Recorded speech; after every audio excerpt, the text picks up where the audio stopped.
Hey folks, welcome back. I'm Seth Monahan, a guy who eats, sleeps, and even breathes music theory. And today, I'm here to teach you all about the Neapolitan sixth chord. And as usual, I want to dive right in with some music. Here are the first 8 bars of Schubert's song Der Müller und der Bach, and the text reads, "Where a true heart dies of love, the lilies will wilt in their beds." And the music is, not surprisingly, pretty gloomy. It's in G minor, and it starts with a bunch of 1s and 5s over a tonic drone.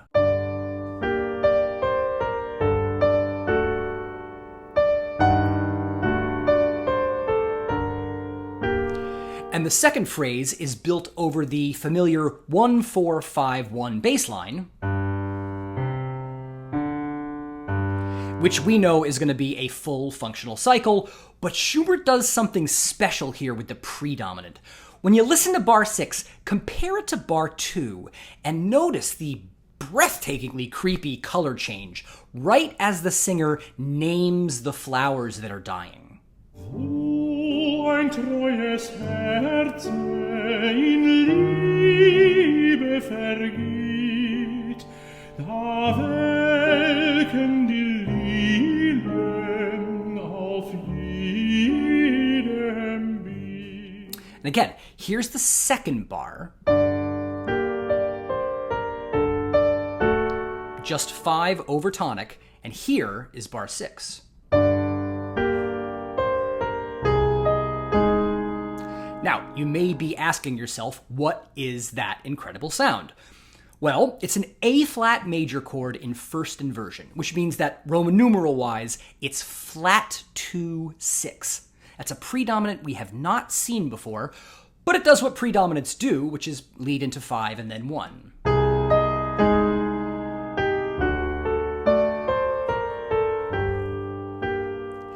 And as you might have guessed, that flat 2-6 has a special name. It's the Neapolitan sixth, and it's what we're talking about today. So let's get to know it a little better. The Neapolitan sixth, as I just said, is a first inversion major triad whose root is lowered scale degree 2. So, if you think about it, that means it always has scale degree 4 in the bass. And if you're wondering what the sixth here means, don't get confused. It's just an old-fashioned way of saying 6-3 chord, which really just means first inversion, which we already know. So anyway, to help us really home in on the Neapolitan's distinctive sound, let's start with a sort of vanilla functional progression in C minor.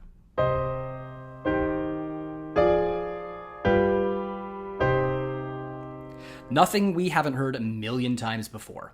But if we want to spice it up with a Neapolitan sixth, we simply take that D natural and move it down to D flat. But, think about it, since D was the root of the chord, that means we've changed the Roman numeral as well. 2 diminished 6 becomes flat 2 major 6. And now the progression as a whole sounds like this.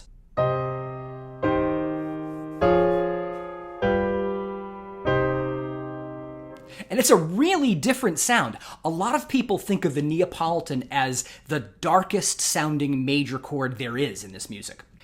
And one reason we're able to hear its special character so clearly is that we've put the chromatically altered root of the chord in the melody. That's how the chord is normally voiced. Lowered scale degree 2 on top, which tends then to go down to the leading tone over the dominant. And when that happens, we hear a melodic interval that doesn't turn up in many other contexts. It's a diminished third. And one way that composers tend to soften that sort of angular interval is to put scale degree 1 in between so that this becomes this. And in fact, we saw that already in the Schubert song. The A-flat over the Neapolitan, lowered scale degree 2, walks down through 2 half steps to the leading tone over the dominant.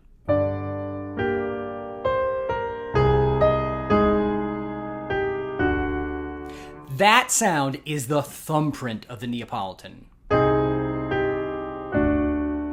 So listen for it when I play the whole passage again.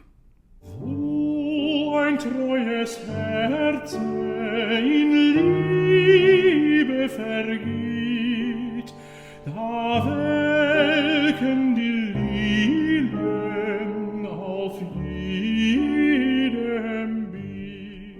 So, back to the stuff you need to know, like the fact that the Neapolitan is spelled the same way in major and minor keys. I'm showing it here in C minor, but if we cancel out that key signature, the only thing we have to do is add a flat to scale degree 6 so we don't accidentally make an augmented triad. Now it sounds like this.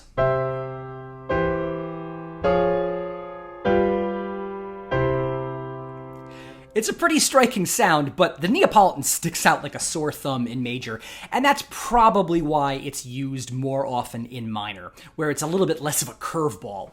So let's put those flats back and move on to our next point, which is that the melodic scale degree 1 that we often hear between lowered scale degree 2 and the leading tone, it often has chordal support, by which I mean it gets harmonized with its own chord. So let's take out those last two chords and replace them with 7/7 of 5 going to 5. Now the falling melodic line flat 2, 1, and 7 is matched with a rising chromatic bass line going in the other direction. So here's the whole thing.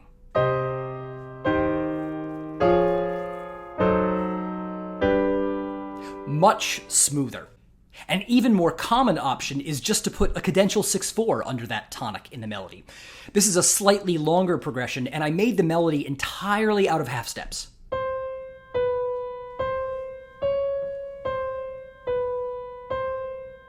And now with chords, listen for that cadential 6/4 in bar 3.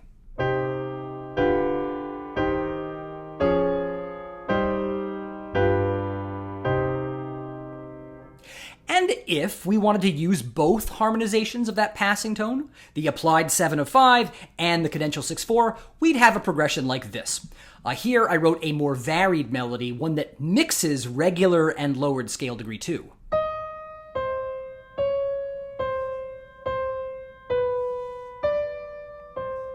Now with the chords.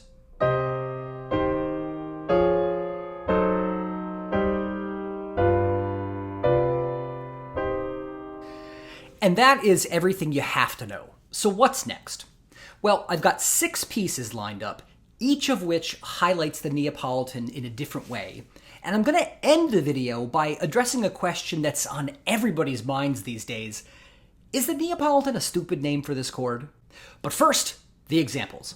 This is the achingly beautiful Agnus Dei from Bach's B minor Mass, and we want to notice a few things up front about rhythm.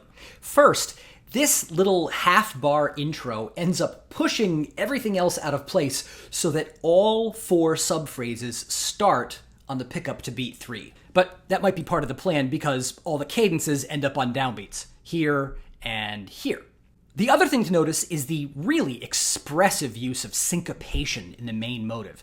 3 times the melody lands on these long tones that come completely off the beat, marking them in our hearing, and 2 of them are actually non-chordal anticipations. When we land on that first middle C,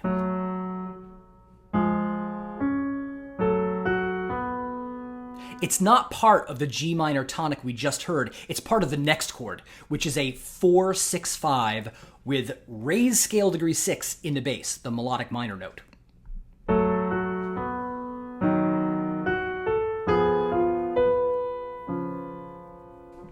Now, the last syncopated note is chromatically altered. It's A flat, which is lowered scale degree 2, and it's a sign that we might be about to land on the Neapolitan. And of course we do. The next bass note is C natural, which is scale degree 4, and it rises to scale degree 5 in the next bar.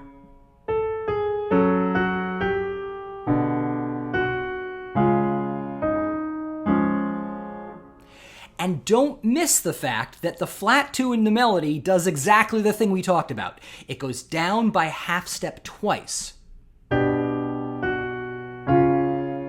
landing on the leading tone over the 5 chord at the half cadence. Now, what's amazing here is that when the Neapolitan arrives, it seems to warp the entire melodic universe around it. Notice that the melody starts out totally unconstrained. It leaps freely around the space of an octave.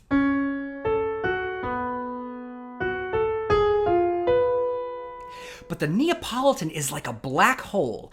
As we get closer, its gravitational field is so intense that the melody can barely move at all. Now it's only creeping along in half steps, filling in the space of a diminished fourth chromatically.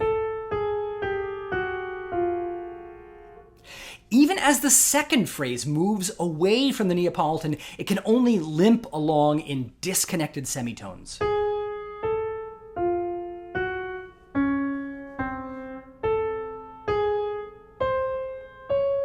It's only at the cadence that the melody finally moves freely again. So when I play it with the chords, notice how Bach uses the original tonic G minor as a pivot to flow really seamlessly into the minor dominant D.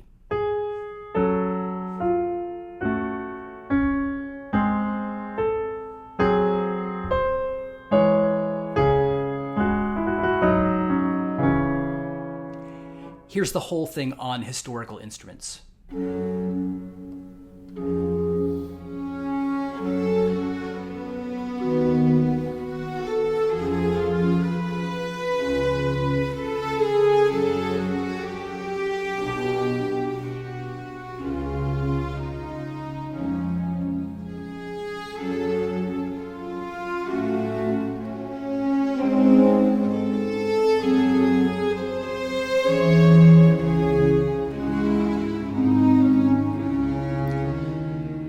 Okay, next up is the opening of Mozart's E minor violin sonata, the one he wrote as a teenager just after his mother died.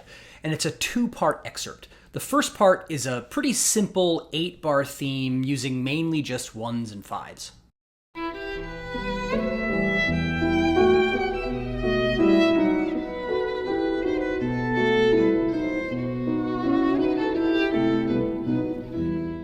It's actually in the aftermath of that theme that we find our Neapolitan. Here's our cadence again for reference. And after that is a 4-bar post-cadential idea that leads to another PAC.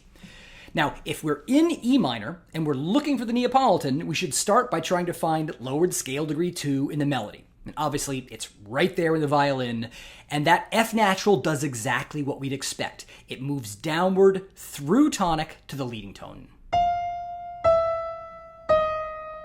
But now, the passing tonic note has the harmonic support of a cadential 6/4. The other thing worth noticing here is that the Neapolitan is only the tail end of a long predominant region. Right after the cadence, Mozart leads the bass through raised scale degree 3, which usually means 5-6-5 of 4. Then it's 4-6 all the way to the Neapolitan.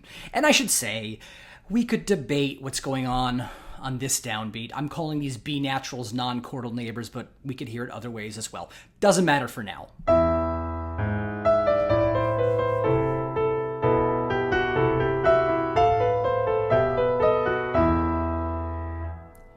And here is an actual performance where we hear that post-cadential field twice.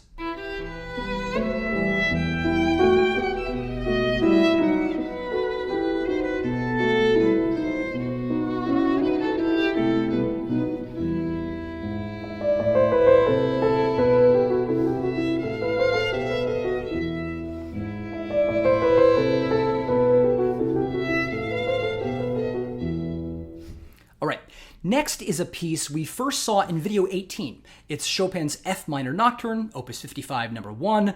The theme itself is an 8-bar sentence, 2 + 2 + 4.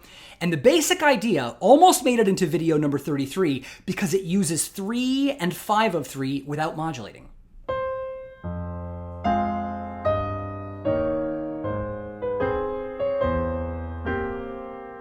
Chopin then repeats that more or less exactly.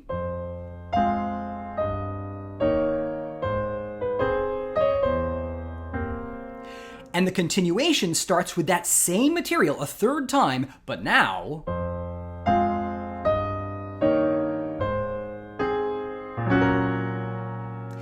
Now, instead of dropping down to the leading tone, the bass keeps rising, landing on the Neapolitan. And from there, it's on to the cadence.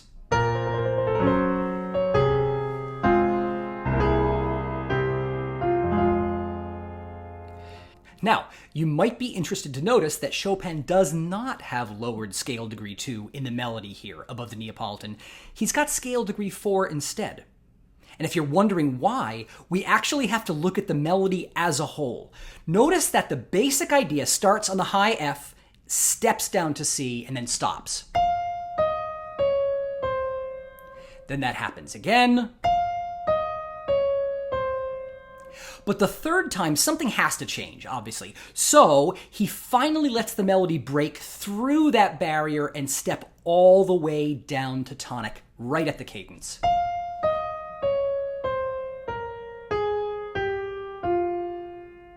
Here's what it sounds like with the chords.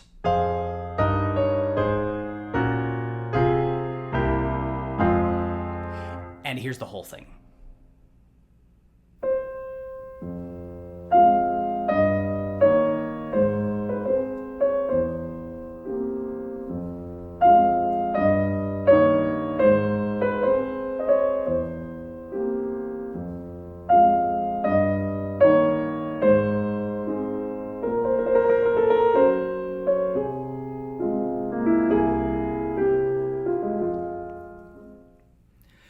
The next example is from my favorite Beethoven piano sonata, the Appassionata. This is the main theme from the finale, and it has a few things in common with the Chopin we just heard. It's not just an F minor sentence. It's an F minor sentence whose basic idea repeats exactly, and whose continuation features the Neapolitan. But if you know this piece, it's a very different animal.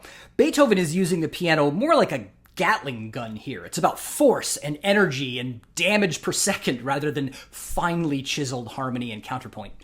Now, since I can't play it even close to Beethoven's tempo, I'll slow it down deliberately and let the bass notes ring so you can really take the harmonies in. And they are brutally simple. The basic idea has one chord, tonic. Listen for that exact repetition and listen to the harmony at the start of the continuation.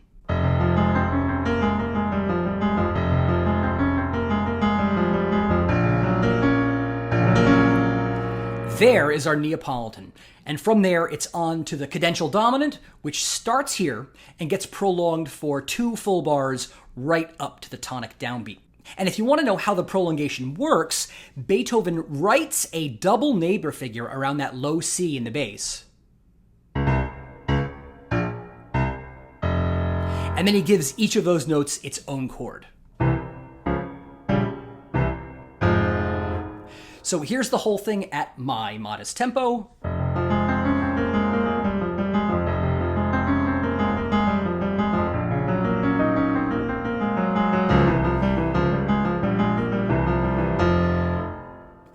And here's how it's supposed to sound. And I'll let you hear the theme twice. First, the version on screen, and then a second, slightly modified version. You might want to buckle up.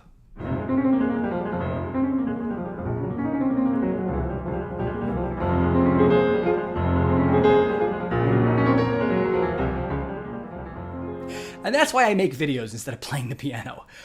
We're going to move on now to the opening of Schubert's C minor quartet Zots, where the Neapolitan plays against type pretty dramatically. So far, all of our examples have been subdued, minor mode pieces where the Neapolitan added a slightly gloomier or more sinister tint. Well, this theme is in minor, and it does start out subdued, but now Schubert uses the Neapolitan for an explosive climax. But let me show you how the theme is built first, because it's a bit tough to untangle at sight. The first 8 bars are grounded in a lament bass pattern, but this is not like any lament you've ever heard before. Imagine a 4-note diatonic lament in C minor. Now I want you to add lower chromatic neighbors to each of those first 3 notes. Then subdivide those 8ths into 16ths and you get this figure. every 2 bars, one of the string instruments enters with that motive. First violin, then second violin, then viola, and then cello down an octave. Now, when the second violin enters, the first violin takes up a counter subject in this same perpetual motion idiom, but now moving in contrary motion. And though there are definitely harmonies sort of implied here, I don't want to get bogged down in analyzing them. Instead, let's just notice that the counter subject appears over every entrance of the theme except the first. And then finally, when the violins run out of things to do, they just start sawing away at notes of the tonic triad. So the whole build-up sounds like this.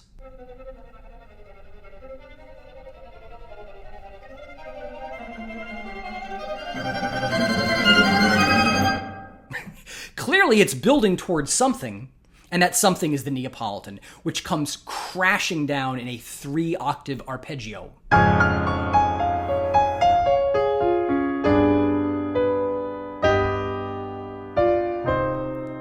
And that's where the wave breaks dynamically. From there, the music slips back into the gloomy quiet of the opening.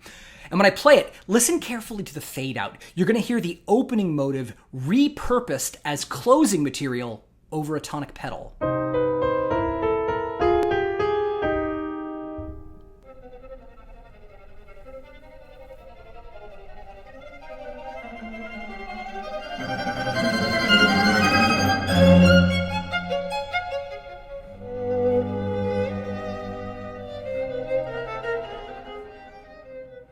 Okay, our last example is from an early Mozart piano sonata, and I like it because it shows a different way of building a descending bass line. Until now, we've usually thought about descending bass lines in 2 overlapping segments. The first one takes you from the tonic chord down to the dominant. In an earlier video, I called that space the upper tier. And then a second one that takes you from 5 down to tonic. Through the so-called bottom tier. Notice above all how little predominant there is in there. It's mostly tonics and dominants, and the point of division itself suggests a kind of journey away from tonic to dominant and then back again. Mozart's bass line also descends by step diatonically, but its purpose is to connect the tonic to an extended predominant region. Let's start by blocking in the downbeat chords.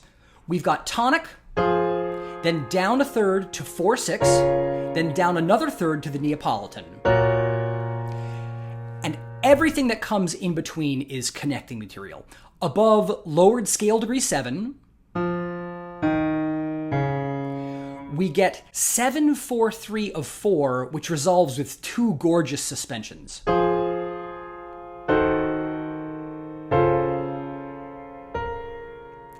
And then a new chord, the passing 1/6/4, connects 4/6 to the Neapolitan.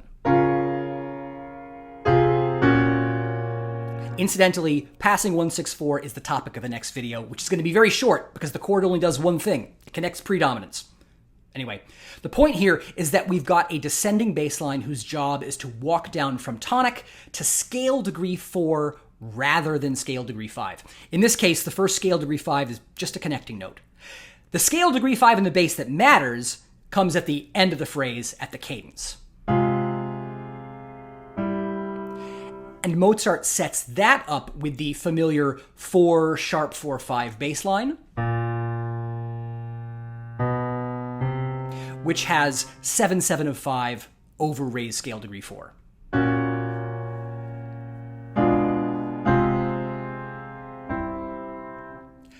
And finally, before we listen, not only does the melody do the thing at the cadence,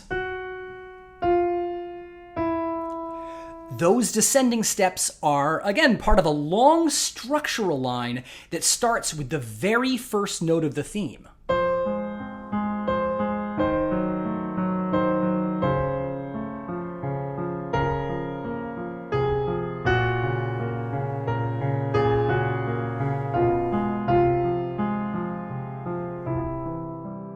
And here it is played by a real musician.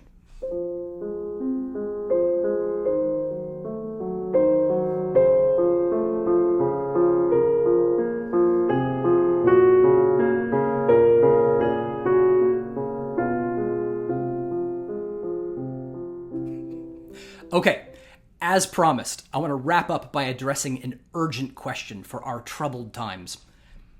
Is the Neapolitan a silly name for this chord? It certainly wouldn't be the only chromatic predominant named after some part of Europe for no particularly good reason.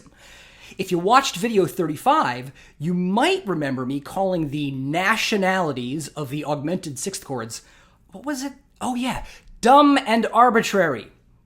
In fact, they're so much worse than that. They were based on lame, old-school nationalistic stereotyping, all thanks to this guy, who thought that the German sixth was strong, like German music, that the Italian sixth was elegant, like Italian music, and that the poor French sixth was feeble, like, apparently all French music. What a loser.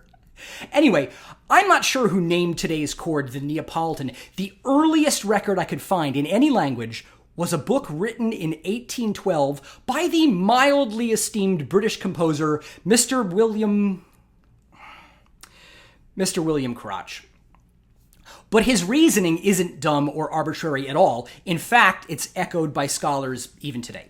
The chord we call the Neapolitan was first brought to prominence by composers of the so-called Neapolitan school, who worked in and around Naples in the late 1600s and early 1700s. Their figurehead is the elder Scarlatti.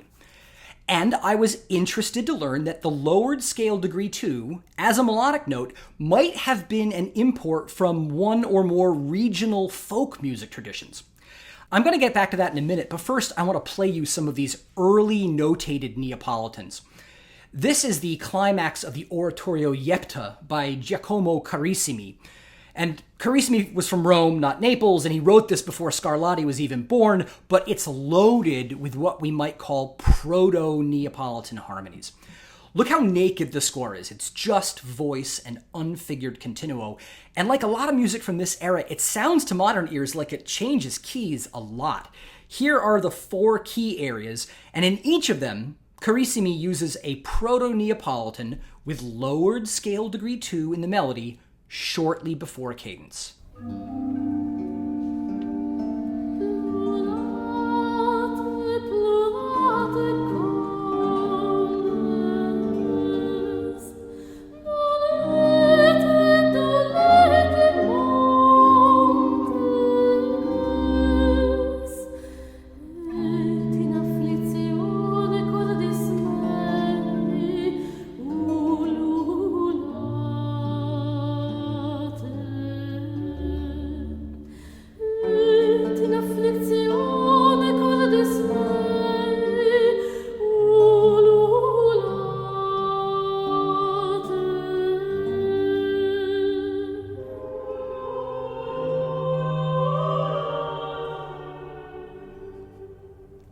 Isn't that gorgeous? Here's a much more modern sounding passage from the big guy himself, Alessandro Scarlatti, and it's from the opera Griselda, which, look, it just needs to be said, would be so much cooler if it had been called The Legend of Griselda.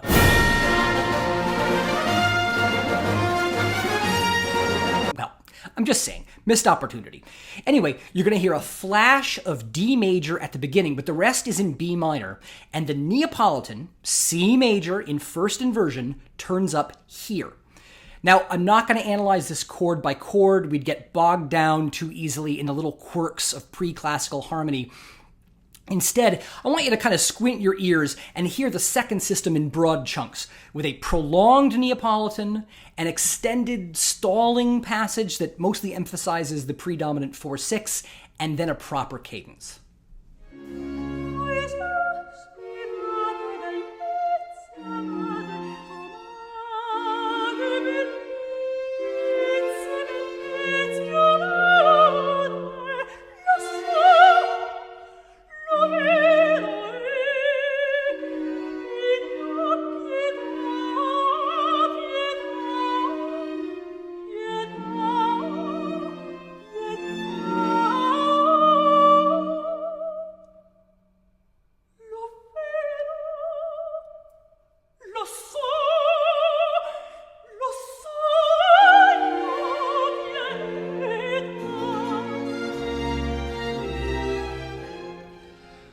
So, as I said earlier, I read in several places that lowered scale degree 2 was an import from folk music. But the writers I read didn't agree on exactly which folk music. Some said it was a Neapolitan thing, others said it was a specifically Sicilian thing. Now, I need to make clear that I don't know a f***ing thing about Italian folk music. But after extensive field research, I can say that flat 2 does seem to be way more common in Sicilian folk music of the last century. That may have nothing to do with folk music 400 years ago, but I did come across some really interesting sounds that I wanted to share. And yet, those sounds are not the thing we call the Neapolitan sixth chord. They're all root position Neapolitans, flat 2s that go straight to tonic. It's maybe more of a Phrygian mode progression if you're into that sort of thing. Now, if you happen to know Francis Ford Coppola's The Godfather Part 2, you might recognize this sound in some of the source music written by his father, Carmine Coppola. In fact, the second shot of the entire 3-hour film has a provincial Sicilian band at the turn of the century playing a funeral progression that has A flat major going to G minor.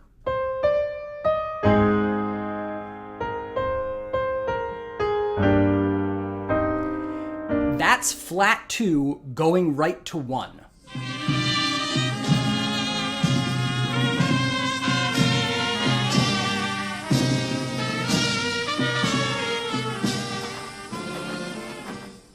And a similar progression turns up later in the same key during a street festival in a New York immigrant neighborhood in the 1920s.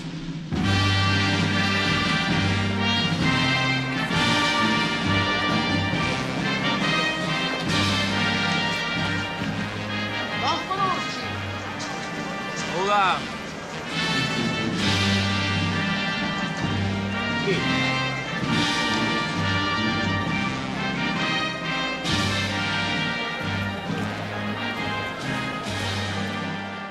So, with my curiosity piqued, I started poking around on Spotify, and I found that same sound in specifically Sicilian music. It turns up in historical field recordings like the ones on this album. Now, unfortunately, I know almost nothing about the music you're about to hear. Google is just a dead end. But I can tell you that it's in E minor, and it cadences with a root position flat 2 with the leading tone added, making a kind of flat 2-7 chord.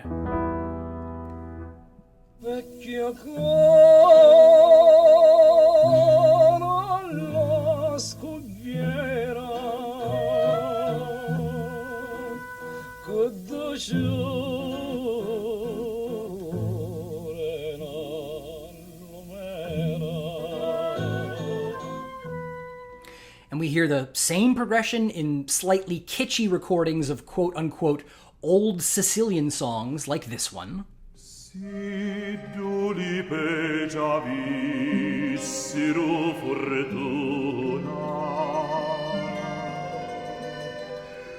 non fossero ittati, stati.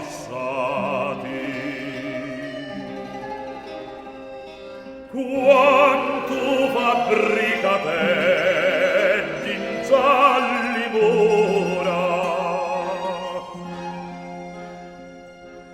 a corpa di martelli e martiddati.